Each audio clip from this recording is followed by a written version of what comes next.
জয় হিন্দ বন্ধুগণ, আশা করি সবাই ভালো আছো। তো ইংরেজি ডাব্লিউবিপি কনস্টেবল 2020 মেন পরীক্ষার জন্য ইংলিশের সমস্ত কিছুই আমি আমার এই চ্যানেলে আপলোড করছি ধীরে ধীরে। তো 14টা চ্যাপ্টারের কথা বলেছিলাম, তোমরা হয়তো সবাই লিখে নিয়েছো এই 14টা চ্যাপ্টারের নাম।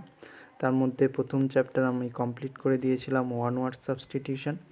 আজকে ইডিয়মস অ্যান্ড ফ্রেজেস শুরু করছি।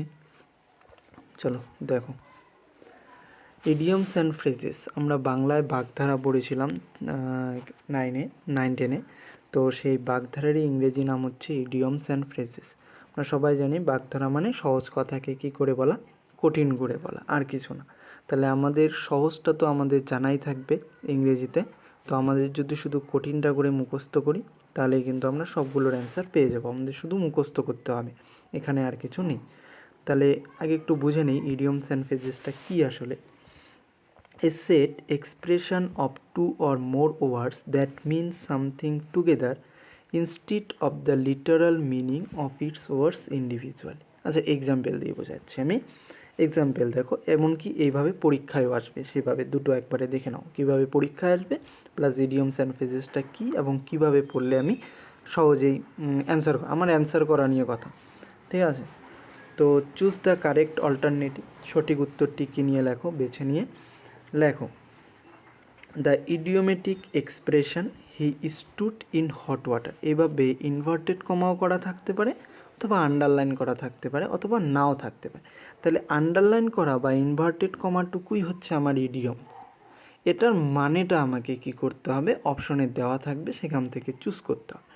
তো এখানে বলে দিয়েছে যে এই শব্দগুলো পাশাপাশি বসে একটা নতুন শব্দ তৈরি করবে, যেটার সাথে সেই শব্দগুলোর যে ইন্ডিভিজুয়াল মিনিং সেটার কোনো কি থাকবে না, মিল থাকবে না। যেমন কীরকম, হি মানে সে, স্টুড মানে দাঁড়িয়ে থাকা, ইন হট ওয়াটার মানে গরম জলে। একটা ব্যক্তি কিসে রয়েছে, গরম জলে দাঁড়িয়ে রয়েছে, এটার মানেটা কি।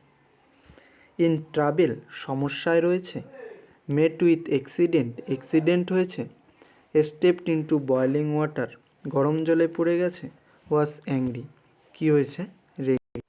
তাহলে কি হবে, এটা হি স্টুড ইন হট ওয়াটার মানে হলো কি ট্রাভেল, সেই ব্যক্তিটা সমস্যায় রয়েছে, বুঝতে পারলা তো।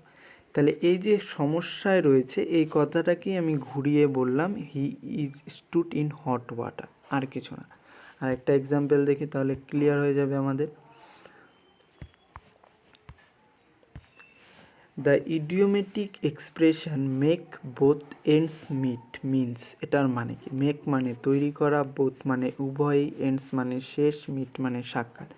এই প্রত্যেকটার যদি আমি ইন্ডিভিজুয়াল লিটারালি মিনিং ধরি তাহলে কিন্তু আমি উত্তরটা পাবো না।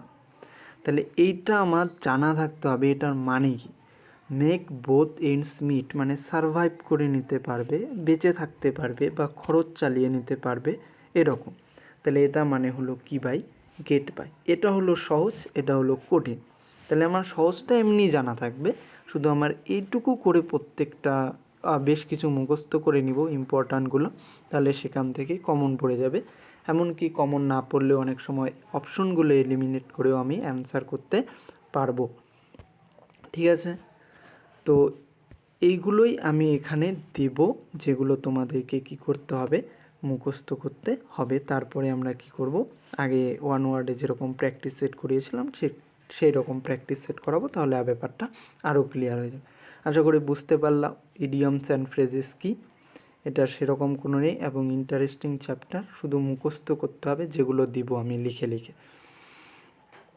চলো দেখো, some important idioms and phrases for WBP, খুব ইম্পর্টেন্ট যেগুলো দিচ্ছি আমি, মোটামুটি 100 খানেক হবে। অ্যাপেল অফ ডিসকোর্ড কিসের বিষয়, কলহের বিষয়, মানে ঝগড়ার বিষয়। যে একটা লোক মারা যাওয়ার পর তার ছেলেদের মধ্যে তার সম্পত্তি নিয়ে কি শুরু হলো, ঝগড়া শুরু হলো। That means matter of dispute, কলহের বিষয়। Next, at sixes and sevens বিশৃঙ্খলভাবে, এলোমেলোভাবে ছড়িয়ে ছিটিয়ে রয়েছে, এটাকে কী বলছে, সিক্সেস অ্যান্ড সেভেন, 6 মানে 6, 7 মানে 7। তাহলে অ্যাট সিক্সেস অ্যান্ড সেভেন্স মানে হলো কি, বিশৃঙ্খলভাবে। এটার কিন্তু প্রত্যেকটা ওয়ার্ডের মানের সাথে কিন্তু মিলবে না, এটা ডাইরেক্ট মুখস্থ করতে হবে। অ্যাট দ্য 11th আওয়ার মানে কি মুহূর্তে, শেষ মুহূর্তে, একদম শেষে, অ্যাট দ্য লাস্ট মোমেন্ট, সে অ্যাট দ্য লাস্ট মোমেন্টে এসে পৌঁছেছে, অর্থাৎ at the 11th hour. At random কি পাথারি, এলো পাথারি, যে সেই উচ্ছৃঙ্খল জনতা এলো পাথারি কি ছিলছে, ঢিল ছুড়ছে, মানে তার কোনো নির্দিষ্ট টার্গেট করে না, কাকে লাগে লাগো এরকম। অ্যাট র্যান্ডম এলো পাথারি। অ্যাট আর্মস লেংথ, একটু দূরে, কোনো একটা জায়গা একটু দূরে, তাহলে বলতে পারি সেই জায়গাটা অ্যাট আর্মস লেংথ, একটু দূরেই রয়েছে।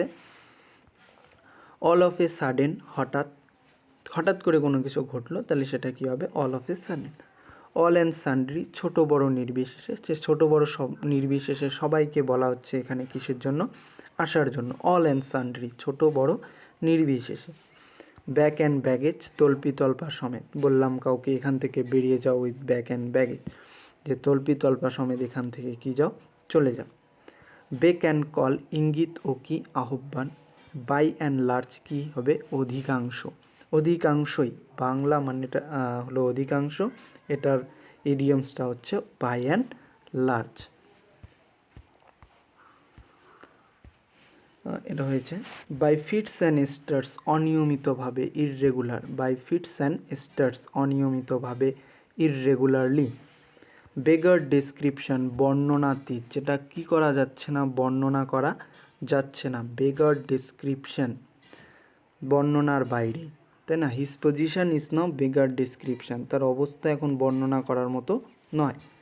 বাই লিপস অ্যান্ড বাউন্ডস, দ্রুত, quickly, fast, by leaps and bound, দ্রুত। নেক্সট, ব্ল্যাক অ্যান্ড ব্লু, খুব ইম্পর্ট্যান্ট, প্রচণ্ড মারধর অথবা উত্তম মাধ্যম। বিট সেভারেলি, প্রচণ্ডভাবে মারধর করা, বিট মানে মারা, সেভারেলি মানে প্রচণ্ডভাবে। এটাকে বলছে they beat the boy black and blue, তারা ছেলেটাকে প্রচণ্ড মারধর করলো। বাই অ্যান্ড বাই, শীঘ্রই, সুন, সুন মানে শীঘ্রই। ইন ব্ল্যাক অ্যান্ড হোয়াইট, কি কলমে, কাগজে কলমে। ইন ব্ল্যাক অ্যান্ড হোয়াইট, কাগজে কলমে। যে বলে না আমি প্রমাণ করে দেবো কাগজে কলমে, তাহলে ইন ব্ল্যাক অ্যান্ড হোয়াইট মানে হচ্ছে কি কলমে, কাগজে কলমে। কল্ট ইন কোশ্চেন, কী করা, সন্দেহ করা, সন্দেহ করা, doubt. Next, died in harness, কর্মরত অবস্থায় কি যাওয়া, মারা যাওয়া, ডায়েট ইন হারনেস, কর্মরত অবস্থায় মারা যাওয়া।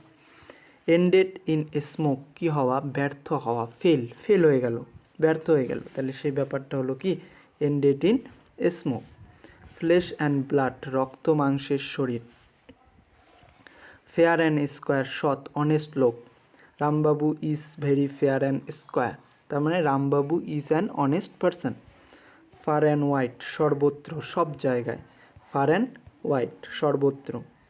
ফার অ্যান্ড এওয়ে, কী রূপে, নিশ্চিত রূপে। ডেফিনিটলি, ফার অ্যান্ড এওয়ে, নিশ্চিত রূপে, definitely.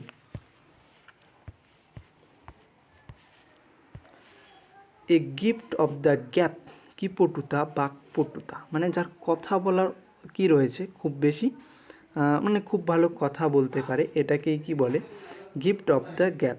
Rambabu has a gift of the gap, তাহলে রামবাবুর খুব ভালো কথা বলার কি রয়েছে, ধরন রয়েছে। হার্ট অ্যান্ড ফাস্ট, কি ধরা, বাধা ধরা। His routine is very heart and fast, তার রুটিনটা হলো একদম বাধা ধরা, ও প্রতিদিন সকালে এই টাইমে উঠবে, এখানে যাবে, এইটুকু করবে, শেষ। ওর বাইরেও কী করে না, করে না, তাহলে এইটুকুই, এটাকেই বলছে হার্ট অ্যান্ড ফাস্ট, বাধা ধরা। হিউ অ্যান্ড ক্রাই, কি গোল, শোরগোল, যে সে লোকগুলো ওখানে একটা পকেট মারের ব্যাপার নিয়ে খুব শোরগোল পাকালো, হাল্লা চিল্লা করলো, তাহলে এটাই হলো কি, হিউ অ্যান্ড ক্রাই, শোরগোল পাকানো। নেক্সট, হোল অ্যান্ড কর্নার, গোপনে। হোল অ্যান্ড কর্নার মানে কি, গোপনে, কোনো কাজ গোপনে করলো, তাহলে সেই ব্যাপারটা হলো গিয়ে কি, হোল অ্যান্ড কর্নার, মুখস্থ রাখতে হবে কিন্তু, হোল অ্যান্ড কর্নার মানে হলো গোপনে। শুধু মানেগুলো মুখস্থ করো, দেখবা যখন প্র্যাকটিস করাবো তোমরা সেইগুলো সবগুলোই পারছো, তো এই মানেগুলো ভালো করে মুখস্থ। ইন এ নাটশেল, সংক্ষেপে, ব্রিফলি। ইন এ নাটশেল মানে কি, সংক্ষেপে, ব্রিফলি, একদম ছোট করে। জ্যাক অফ অল ট্রেডস, কাকে আমি জ্যাক অফ অল ট্রেডস বলবো, যে ব্যক্তি সব কাজে কিছু করতে পারে, ও এমন কোনো কাজ নাই যে করতে পারে না, সব কাজেই কিছু না কিছু কি পারে, করতে পারে। Kith and kin, next, kith and kin, আত্মীয় স্বজন। আত্মীয় স্বজনকে কি বলে? কিথ অ্যান্ড কিন, আত্মীয় স্বজন। খুব ইম্পর্ট্যান্ট এটা। Next, left in the large, কাউকে বিপদে ফেলে কি পালানো। লেফট ইন দ্য লার্জ, বিপদে ফেলে পালানো। ম্যান অফ লেটার্স, কি ব্যক্তি? বিদ্বান ব্যক্তি, পণ্ডিত, ইরুডিট। ঠিক আছে, ম্যান অফ লেটার্স, বিদ্বান ব্যক্তি, পণ্ডিত ব্যক্তি, ইরুডিট, ERUDITE। মেইডেন স্পিচ, কি দেওয়া? প্রথম বক্তৃতা দেওয়া। মেইডেন স্পিচ, প্রথম বক্তৃতা দেওয়া। মেক বোথ এন্ডস মিট, দেখছো খরচ চালাতে পারে এমন, বললাম না এক্সাম্পলটা? মেক বোথ এন্ডস মিট, খরচ চালাতে পারে এমন, সারভাইভ করে নিতে পারবে এরকম। নিপড ইন দ্য বাট, খুব ইম্পর্ট্যান্ট।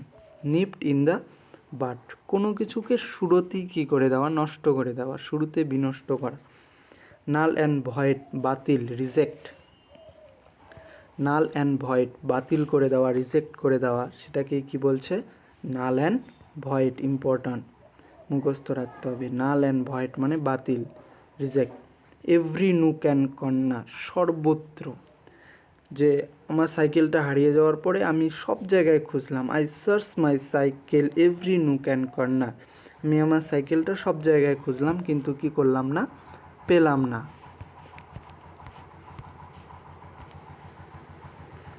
নাও অ্যান্ড দেন, প্রায়ই। নাও অ্যান্ড দেন মানে হলো প্রায়ই। নেক্সট, ওটস অ্যান্ড এন্ডস, টুকিটাকি কী পত্র? জিনিসপত্র। আউট অফ শর্টস, অসুস্থ, ইল। আউট অফ শর্টস মানে হলো অসুস্থ, ইল। আউট অফ দ্য উড, বিপদ মুক্ত। আউট অফ দ্য উড, বিপদ মুক্ত, কোনো একটা বিপদ থেকে উদ্ধার হয়ে গেল, সেই ব্যাপারটাকে বলছে কি? Out of the wood. Next, out and out, পুরোপুরি। আউট অ্যান্ড আউট মানে হলো পুরোপুরি, সম্পূর্ণটাই। On the spare of the moment, কিসের বশে? উত্তেজনার বশে। রাম উত্তেজনার বশে শ্যামকে মার্ডার করে দিল, তাহলে এই ঘটনাটাকে কি বলতে পারি? On the spare of the moment, উত্তেজনার বশে। নেক্সট, অন দ্য স্লাই, গোপনে। অন দ্য স্লাই মানেও কি? গোপনে। হোল অ্যান্ড কর্নার মানেও যেমন গোপনে, অন দ্য স্লাই মানেও কি? গোপনে। নেক্সট, পার্ট অ্যান্ড পার্সেল, কি অঙ্গ? প্রধান অঙ্গ। পার্ট অ্যান্ড পার্সেল, প্রধান অঙ্গ। নেক্সট, প্রস অ্যান্ড কনস, ভালো মন্দ কি দিক? উভয় দিক। ভালো মন্দ উভয় দিক, এটাকেই কি বলছে? প্রস and cons. Next, rank and file, সাধারণ মানুষ, common people. Rank and file মানে হলো সাধারণ মানুষ, কমন পিপল। নেক্সট, এ রেড লেটার ডে, স্মরণীয় দিন। মেমোরেবল ডে, স্মরণীয় দিন। তাহলে নর্মাল ইংরেজিটা হলো মেমোরেবল ডে, স্মরণীয় দিন। তাহলে এটা কি হবে? A red letter day. Next, root and branch, সমূলে। বলে না যে সমূলে উদ্ঘাটন করো, তাহলে সল্ট অফ দ্য আর্থ, আদর্শ লোক, ideal person. Salt of the earth মানে কি? আদর্শ লোক, ideal person. Staff and nonsense, অর্থহীন। স্টাফ অ্যান্ড ননসেন্স মানে হলো অর্থহীন, মিনিংলেস। Staff and nonsense. তো আজকে এতটুকুই থাকবে, বাকিগুলো আমি পরে দিয়ে দেব সবগুলো। তো এই সবগুলো খাতায় লিখে মানেগুলো ভালো করে কি করো? মুখস্থ করো। তাহলে যখন প্র্যাকটিস করাবো দেখবা যে সবগুলোই তোমরা কি যাচ্ছ? পেয়ে যাচ্ছ। সবগুলো লিখে নাও ঠিকঠাক করে, তাহলে হবে। আর যখন প্র্যাকটিস করাবো তখন দেখবা যে সবগুলোই কমন পড়ে যাচ্ছে। ঠিক আছে, এগুলো মুখস্থ করো আর ভালো করে সবগুলো রেডি করো একটা খাতার মধ্যে। যে 14টা চ্যাপ্টার বলেছি আমি, সবগুলো কিন্তু আমি কমপ্লিট করাবো ধীরে ধীরে। তো এই 14টা চ্যাপ্টারের বাইরে কিন্তু কোশ্চেন হবে না, আমি বারবার বলছি। ঠিক আছে, তো ভালো থাকো, সুস্থ থাকো, দেখা হবে নেক্সট ভিডিওতে।